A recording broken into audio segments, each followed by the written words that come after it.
One sunny morning in the heart of a bustling city, a group of children found mysterious, shimmering invitations in their mailboxes.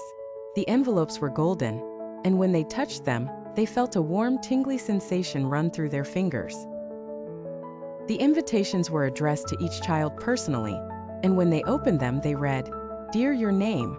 You have been invited to the most magical place on earth, Joyland, a village where happiness and fun never end. Follow the rainbow path and you will find us. We can't wait to meet you. With love, the Joyland Council of Fun and Laughter." The children were puzzled. They had never heard of Joyland before, but the idea of a place where fun and joy never ended sounded too good to resist. So, they decided to follow the instructions on the invitation. As the children walked together, chattering excitedly, they suddenly noticed a rainbow forming in the sky. But this wasn't an ordinary rainbow. It was vibrant and much closer to the ground. It began to stretch out, forming a pathway that led away from the city and into the forest. The children hesitated for just a moment before their sense of adventure took over. They stepped onto the rainbow path, and as they did, they felt a rush of excitement. The air around them sparkled, and they could hear the faint sound of laughter and music in the distance. After what seemed like only minutes, the children found themselves standing at the entrance of Joyland. The village was like something out of a dream. The houses were made of candy and gingerbread, and the streets were paved with marshmallows. Brightly colored flowers that sang sweet tunes lined the pathways, and the air smelled of chocolate and strawberries. In the center of the village stood a gigantic treehouse, its branches stretching high into the sky, with swings, slides, and ladders dangling from every branch. Everywhere they looked, children were playing, laughing, and having the time of their lives. Suddenly, a group of cheerful villagers approached the newcomers.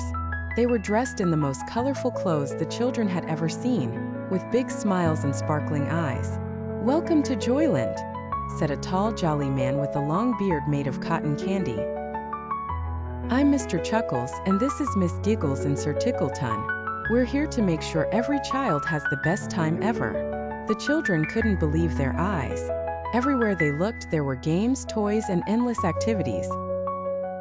There was a giant roller coaster made of jelly beans, a candy floss fountain, and even a pond where you could fish for gummy fish. As the children explored Joyland, they noticed something truly magical. No one ever got tired, no one ever got bored, and everyone was always happy. The sun never set, and the sky was always a brilliant shade of blue with fluffy white clouds shaped like animals. Miss Giggles, noticing their curiosity, gathered the children around and whispered, "The secret to Joyland's endless happiness is simple. It's powered by the laughter and joy of the children who visit. The more fun you have, the more magical the village becomes." The children gasped in awe. They couldn't wait to explore every corner of Joyland and share in its magic. The children spent the entire day, or was it several days? Time was hard to tell in Joyland. Playing games they had never imagined, they raced on hoverboards made of clouds, built castles out of giant marshmallows, and even had a snowball fight in a snowstorm made of ice cream. As they played, they felt a sense of happiness and joy that they had never experienced before. They knew that they would never forget this place, and that the magic of Joyland would stay with them forever. As the day came to an end, the children gathered in the village square. Mr. Chuckles and the other villagers had prepared a special farewell party with music, dancing, and a spectacular fireworks show. But even as the children laughed and danced, they knew it was almost time to leave. Mr. Chuckles approached them with a smile.